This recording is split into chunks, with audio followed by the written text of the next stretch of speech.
Assalamualaikum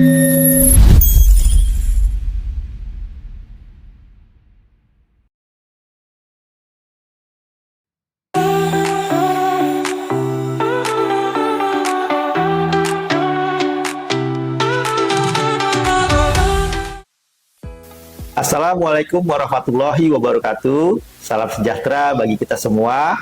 Salam sehat saya sampaikan kepada para asesor yang saya hormati, rekan-rekan dosen peserta sertifikasi dosen tahun 2025, serta seluruh pihak yang terkait lainnya. Perkenalkan, saya Salman Paludi. Saya adalah dosen dari program studi S1 Manajemen Universitas ASA Indonesia, Jakarta. Video ini saya buat sebagai bagian dari pemenuhan persyaratan sertifikasi dosen tahun 2025, khususnya yang terkait pernyataan diri dosen, unjuk kerja Tridharma Perguruan Tinggi. Pada kesempatan ini, saya akan memaparkan salah satu mata kuliah yang saya ampu, yaitu Komputer Statistik dengan kode mata kuliah KK1505. Mata kuliah ini memiliki bobot 2 SKS yang terdiri dari teori dan praktikum. Dan mata kuliah ini ditawarkan pada semester genap, khususnya mahasiswa semester 6 program studi S1 Manajemen, baik konsentrasi manajemen perhotelan maupun manajemen usaha wisata. Mata kuliah ini dirancang untuk memberikan pengetahuan, keterampilan, kemampuan kepada mahasiswa tentang kegunaan, persyaratan, dan prosedur berbagai metode statistika dengan menggunakan software statistik, khususnya SPSS. Dengan penguasaan aplikasi SPSS tersebut, mahasiswa diharapkan mampu menganalisis permasalahan bisnis serta penelitian yang menggunakan data statistik, baik yang menggunakan metode statistik deskriptif maupun parametrik. Dalam pelaksanaan perkuliahan, mahasiswa akan mendapatkan pelajaran teori dan mempraktikannya langsung serta mendapatkan tugas-tugas mandiri untuk pendalaman materi. Strategi pembelajarannya meliputi 1. Delivery, yaitu penyampaian materi secara kolektif oleh dosen. 2. Interaktif, yaitu melalui diskusi dan tanya jawab. 3. Demonstrasi, yaitu dosen memberikan contoh langsung dalam penerapan materi. Dan yang keempat, asesmen, yaitu dilakukan untuk memantau proses dan hasil belajar mahasiswa. Metode pembelajaran menggunakan metode luring, yaitu tatap muka langsung di kelas, namun demikian dapat juga dilakukan secara daring dengan menggunakan LMS Saindo. Mahasiswa juga diberikan tugas individu untuk melatih kemampuan berpikir kritis dan kreatif dalam memecahkan suatu masalah. Capaian pembelajaran mata kuliah ini adalah mahasiswa mampu menjelaskan dan mempraktikkan penggunaan aplikasi komputer statistik SPSS untuk pengolahan data statistik serta menganalisis hasilnya untuk mengambil kesimpulan dalam mendukung suatu penelitian atau pemecahan masalah bisnis dengan kinerja mandiri yang terukur, menghindari plagiasi, serta dapat mempresentasikannya dengan sikap bertanggung jawab. Terdapat 8 sub capaian pembelajaran, diantaranya 1. Mahasiswa mampu menjelaskan dan mengoperasikan software statistik SPSS. 2. Mahasiswa mampu membuat variabel dan menginput data statistik di SPSS. 3. Mahasiswa mampu mengolah dan menganalisis data statistik deskriptif. Yang keempat, mahasiswa mampu mengolah dan menganalisis korelasi 2 variabel data statistik. Yang kelima, mahasiswa mampu menguji validitas dan reliabilitas data. Yang keenam, mahasiswa mampu mengolah dan menganalisis pengaruh data dengan metode regresi linier berganda dan sederhana. Yang ketujuh, mahasiswa mampu mengolah data dan menganalisis uji F dan uji T serta koefisien determinasi. Yang kedelapan, mahasiswa mampu mengolah dan menganalisis hasil uji asumsi klasik regresi linier berganda. Materi pokok yang akan dipelajari dalam perkuliahan ini antara lain 1. Pengenalan software statistik SPSS yang meliputi tampilan, menu, dan lain-lain. Kedua, input variabel dan data statistik. Ketiga, analisis data deskriptif statistik. Yang keempat, analisis korelasi variabel data statistik. Yang kelima, uji validitas dan reliabilitas data. Yang keenam, uji regresi linier, sederhana, dan berganda. Yang ketujuh, uji F, uji T, serta uji koefisien determinasi. Dan yang kedelapan, uji asumsi klasik regresi linier berganda. Pustaka utama dalam materi pembelajaran bersumber dari modul dan bahan ajar hasil karya dosen pengampu. Yang kedua, video tutorial. yang berisi materi yang terkait. Dan yang keempat, pustaka lain yang berupa buku-buku yang relevan. Mata kuliah ini memiliki prasyarat yaitu statistik 1 dan statistik 2. Evaluasi meliputi ujian teori dan ujian praktek di pertengahan dan akhir semester, di mana kehadiran minimal sebesar 75% sebagai syarat mengikuti ujian akhir. Komponen penilaian terdiri dari kehadiran 10%, tugas 20%, ujian tengah 30%, dan ujian akhir 40%. Demikian penjelasan singkat mengenai mata kuliah komputer statistik ini. Selanjutnya, saya akan menayangkan cuplikan video pembelajaran tatap muka atau luring di dalam kelas berikut ini. Oke, baik. Selamat pagi semua. Selamat pagi, Pak. Selamat datang di kelas komputer statistik. Saya Salman. Kita akan belajar komputer statistik selama 1 semester ke depan. Materinya ada 8. Ya, yang pertama kita pengenalan software statistik. Ya, tapi sebelum kita masuk ke materi, ada baiknya kita berdoa dulu. Semoga pengetahuan yang kita dapatkan hari ini berguna bagi kita semua dan orang lain pada masa mendatang. Baik, berdoa menurut agama pada kita masing-masing. Mulai.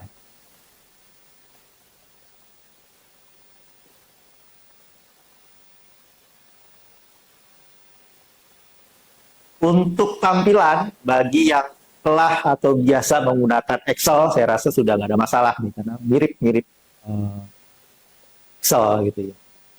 Oke, kita langsung saja buka seperti apa tampilannya. SPSS, silakan dibuka. Nah, seperti ini tampilannya. Ya, jadi SPSS ini yang membedakan dengan Excel adalah ada data view dan variable view. Ya, kalau di Excel itu sheet 1, sheet 2 gitu kan. Ya, kalau di SPSS ini ada data view dan variable view. Ya. Tapi sebelum kita masuk ke sini, kita harus tahu dulu data apa, variabel apa. Gitu ya. Oke, contohnya seperti ini. Misalkan ada exit promosi misalnya. Lalu ada penjualan. 10, 11, 12, 15, 20. Di sini penjualannya ada 15, 20, 19, 17, 21, dan 22. Oke, sebelum masuk ke input data, di sini ada tabel promosi X, penjualan Y, dan ada angka-angkanya nih. Kira-kira variabel mana, data mana? Ini variabel mana nih? X apa? Variabel atau data? X variabel. Kalau Y? Y variabel juga ya. Langsung data yang mana? Data yang ini ya. Data itu angkanya. Gitu ya. Jadi angka itu datanya yang atasnya di X promosi penjualan Y itu adalah variabel. Ya jangan sampai salah karena nanti kita akan input sesuai dengan sheet-nya masing-masing, variabel dan data. Kalau di sini tidak paham berarti kita akan kesulitan nanti di input data gitu ya. Oke. Coba di sini ada data. Di sini ada yang namanya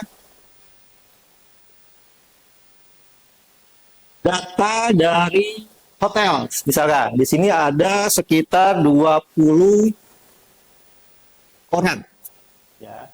Di mana jenis kelaminnya itu wanita, pria, wanita itu ya. Umurnya 23, 21, 27, 34 dan seterusnya. Pendidikannya ada 3, SMA, S1, SMA lagi yang lagi. S2 ada gitu ya. Lalu departemennya ada FO, FD, HK, ada 3 nih. Nah, kita akan mencari berapa sih rata-rata umur, gitu.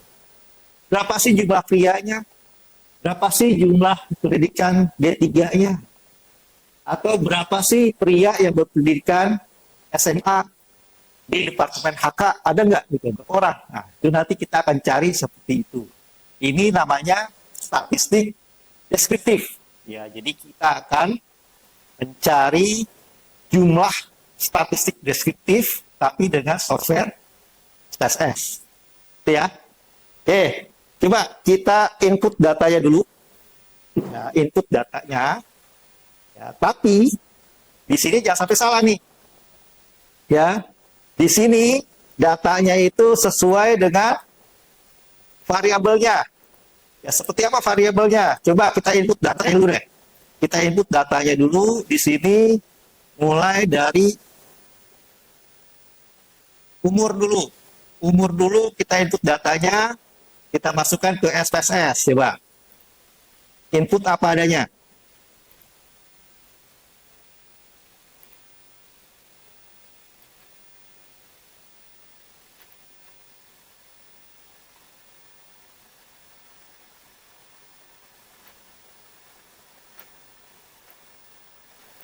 Oke, coba kita input datanya langsung saja seperti kita input data di Excel. Di data view, ini ada umur mulai dari 23. Kita masukkan saja langsung 23 itu ya, 23. Lalu di enter seperti biasa. 21, terus 27. Lalu 34. Lalu 18. Lalu ada 20. 21. 22. 24. 25, 30. Lalu ada lagi di sini 23, 24, 32, 35, 40, 35, 36, 26, 32. Yang ada 20 orang ya, 20 orang. Oke, seperti ini datanya. Oke, tidak masalah. Saya, ya di input seperti biasa, ya. Lalu kita akan coba menentukan berapa sih rata-ratanya, apa rata-rata umur gitu kan? Rata-rata. Oke, coba kita cari rata-rata. Coba analyze, tiba langsung klik analyze. Lalu klik deskriptif. Lalu pilih yang frekuensi coba. Masukkan datanya, variabelnya ke samping kanan. Lalu ada statistik. Nah, kita akan pilih nih, mana rata-rata. Nah, di sini ya, banyak opsinya nih. Kira-kira rata-rata apa sih? Rata-rata min ya. Min itu rata-rata. Berarti kita klik min di sini. Continue, lalu oke. Nah, dia akan muncul seperti ini. Ya, nih kalau saya copy, saya besarkan lagi di sini. Nah, ini dia hasilnya nih. Rata-rata VAR, kok buat umur Pak? Itu. Kok buat umur ya? Pak, saya izin bertanya, Pak. Oke, coba ada pertanyaan? Kalau misalkan di statistiknya itu ada missing 1, itu maksudnya apa ya, Pak? Oke, baik. Di sini ada missing, ada valid gitu ya. Ya. Oke, saya jelaskan dulu di sini. Mulai dari valid. Di sini ada N sebenarnya. N itu adalah jumlah data. Ya, jumlah data kita berapa di sini? Jumlah data kita ada 20. Berarti yang valid itu harusnya 20 gitu ya. Ya, 20. Yang missing itu harusnya 0. Tapi kalau muncul missing, kemungkinan datanya itu tidak diinput atau datanya ada yang kelebihan. Contohnya seperti ini. Ya, misalkan itu missing 1, delete gitu ya. Nih, ini bisa juga dibilang missing nih. Ya. Misalkan 30 tadi ya. Oke, misalkan gini. Ya. Oke, analyze, deskriptif, frekuensi. Langsung oke. Nah, dia akan missing di sini 1 nih. Ya. Nah, seperti ini. Nah, kalau missing seperti ini 1 di sini sudah berarti datanya kurang 1. Tapi kalau missingnya seperti ini, contohnya lagi. Ya, misalnya kita nggak sengaja nih, kita nggak sengaja untuk lagi input data ke input, wah kelebihan kita delete nih, gitu kan. Nah, walaupun sebenarnya ada 20 data, tapi ada kelebihan, gitu. Coba kita lihat, analyze, descriptive, frekuensi, gitu ya. Nah, di sini sama-sama missing, tapi beda artinya, gitu ya. Sini. Nah, di sini ya. Kalau missing di sini datanya kurang, tapi di sini datanya lebih, ya, karena ada data yang kosong, gitu ya. Nah, missing artinya, gitu ya. Missing. Kalau di sini 20 datanya, yang missing 5, berarti data kosong 5, gitu ya. Kalau di sini data 19 ini 1, berarti data yang kurang 1, gitu. Itu bedanya ya. Jadi missing itu bisa datanya kurang atau kelebihan. Atau kelebihan jejak, ada jejak data di bawahnya, gitu ya. Yang benar yang mana? Yang misinya Yang benar, 0. harusnya misinya 0, gitu ya. Nah, harusnya misinya 0, gitu ya. Kalau misinya 0 sudah diapain caranya? Kita delete, ya. Kita delete nih, ya. Kita bersihkan. Kita delete di samping delete, gitu ya, nih delete tuh. Ke samping itu. Dia akan bersih, ada jejak-jejaknya. Oke, itu ya, missing. Missing bisa datanya kurang atau ada jejak data yang membekas, gitu ya. Oke, baik. Ada lagi? Oke, silakan. Untuk di samping data kan ada variabel ya Pak. Oke. Itu ada tipe data Pak. Itu kan dia cuma itu. Oke, baik. Ya. Oke. Untuk di sini ada yang namanya variable view, gitu ya. Jadi di sini sebenarnya kita harus mendeskripsikan dulu variabelnya apa, gitu ya. Karena di sini cuma ada mungkin var 001, var 002 dan seterusnya, gitu ya. Nah, coba sekarang kita rubah dulu datanya di sini. Ya, di sini kita ganti. Misalkan umur kita tulis di sini. Ya. Oke, sekarang berubah nggak di sini? Ada ya berubah di sini ya? Umur sini ya? Oke, umur. Ya. Oke. Nah, coba lagi di sini. Desimalnya kita buat 0 coba. Nah, ya. Jadi tidak ada desimalnya, gitu kan? Lalu di sini ada yang namanya tipe data, gitu kan? Kalau kita klik di sini ada numeric, koma, dot, terus sampai string dan macam-macam gitu ya. Ya, di sini sesuai dengan tipe data. Kalau misalkan datanya angka, itu sudah pasti numerik. Kalau misalkan datanya huruf, itu pastinya akan string. Salah input di sini, SPSS tidak akan memproses, gitu ya. Misalkan nih, umurnya ditulis di sini string, pasti dia nggak bisa dicari rata-ratanya berapa, gitu. Karena huruf itu nggak bisa dicari rata-rata, gitu. Nah, seperti itu. Ya, tapi sebelum kita masuk ke sini, bedanya di mana nih nanti nih? Coba kita lihat. Coba kita analisis lagi di sini. Analyze, descriptive, frekuensi, gitu kan? Nah, oke, di sini dia akan kelihatan nih umur di sini dibanding yang tadi, gitu kan? Ya, kalau tadi var 001, var 002, sekarang sudah ada umur. Gitu ya.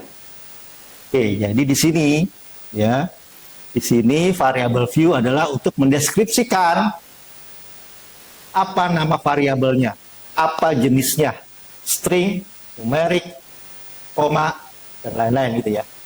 Oke, ada pertanyaan lagi? Silakan. Lagi, silakan bertanya. Belum ya? Oke, lanjut dulu ya. Oke, selanjutnya. Ya, selanjutnya di sini ada yang namanya label. Ya, label ini adalah sebenarnya keterangan dari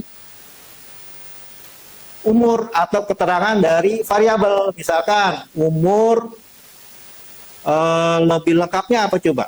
Misalkan umur pelajar atau umur karyawan, gitu. Umur karyawan, gitu ya. Ini jadi akan lebih lengkap di sini. Tapi di sini tidak berubah, gitu ya. Tapi kalau misalkan kita analyze, deskriptif, frekuensi, gitu kan, hasilnya dia akan lebih lengkap di sini dibandingkan dengan yang tadi, gitu ya. Nah, di sini akan muncul umur karyawan. Dibandingkan dengan yang pertama tadi, di sini umur saja itu kan, tapi bawah sudah lebih lengkap. Tapi lebih yang pertama lagi, ini apa? Kita nggak tahu. Makanya harusnya kita deskripsikan dulu variabelnya. Oke, ada pertanyaan lagi nggak? Silakan. Saya. Oke, silakan. Ya, Pak. Pak mau tanya, itu kan yang di variable view. Nah, yang di sebelah Alikin itu ada measure ya. Nah, itu ada scale itu maksudnya gimana? Scale, ordinal, nominal. Measure ini adalah skala pengukuran. Di sini ada 3 nih, ya, ada scale, ordinal, dan nominal. Ya, di sini kita harus tahu nih mana datanya sesuai nggak dengan skalanya. Yang pertama tuh nominal. Nominal ini data hanya bisa dibedakan, tidak bisa diurutkan, tidak bisa dibandingkan. Contohnya jenis kelamin. Lagi misalkan agama gitu ya, suku, bangsa, hanya bisa dibedakan laki-laki, perempuan. Nggak bisa diurutkan mana yang lebih baik, mana yang lebih buruk, istilah gitu kan. Nah, itu ini namanya nominal. Yang kedua ordinal. Ordinal itu data bisa dibedakan dan diurutkan. Contohnya apa? Pendidikan. SD, SMP, SMA, S1, S2 gitu ya. Bisa dibedakan, bisa diurutkan, tapi tidak bisa dibandingkan mana yang lebih istilahnya itu baik. Apakah anak SMA dengan anak SMP tingkatannya apakah 2 kali lipat anak SMP gitu, atau anak SMA istilahnya itu lebih tinggi kualitasnya dibanding anak SMP 2 kali lipat, yang belum tentu gitu ya. Hanya bisa dibedakan dan diurutkan gitu ya. Lalu yang terakhir ada scale. Ya, scale ini adalah yang lebih lengkap. Data bisa dibedakan, diurutkan, dan dibandingkan. Contohnya umur, berat badan gitu ya. Yang umurnya 10 tahun dengan yang 15 tahun, bisa kita bandingkan tuh. Ya, yang umurnya 5 tahun dengan yang 20 tahun, ya misalnya 20 4 kali lebih tua dibanding yang 5 tahun gitu kan. Nah, seperti itu. Ya, itu scale nih. Jangan sampai salah, ya. Kalau kita salah di scale, nanti analisisnya juga akan Salah. berbeda, gitu ya. Oke, baik. Jadi untuk skala pengukuran ini jangan sampai salah, karena kalau salah kita akan tidak bisa mengolah dengan SPSS. Oke, ada lagi pertanyaan? Oke, cukup ya. Oke, untuk yang terakhir kita harus bisa menyimpan, ya, menyimpan data nih. Ya, kita simpan datanya seperti biasa di save as yang belum pernah disimpan, atau save bagi yang sudah pernah disimpan. Tapi akan ada 2 nih filenya, output dan data gitu ya. SPSS itu ada 2 file tuh, output dan data. Jangan sampai salah. Kalau misalkan datanya hilang, ya otomatis kita harus input ulang. Tapi kalau outputnya hilang, ya kita cuma mau analisis lagi, tidak serepot bila datanya hilang. Gitu aja ya. Oke. Ada pertanyaan? Cukup ya? Oke, baik. Saya rasa untuk materi pertama ini saya cukupkan sampai di sini ya. Jangan lupa dilatih lagi karena SPSS ini harus banyak latihan. Oke, demikian. Terima kasih. Assalamualaikum warahmatullahi wabarakatuh.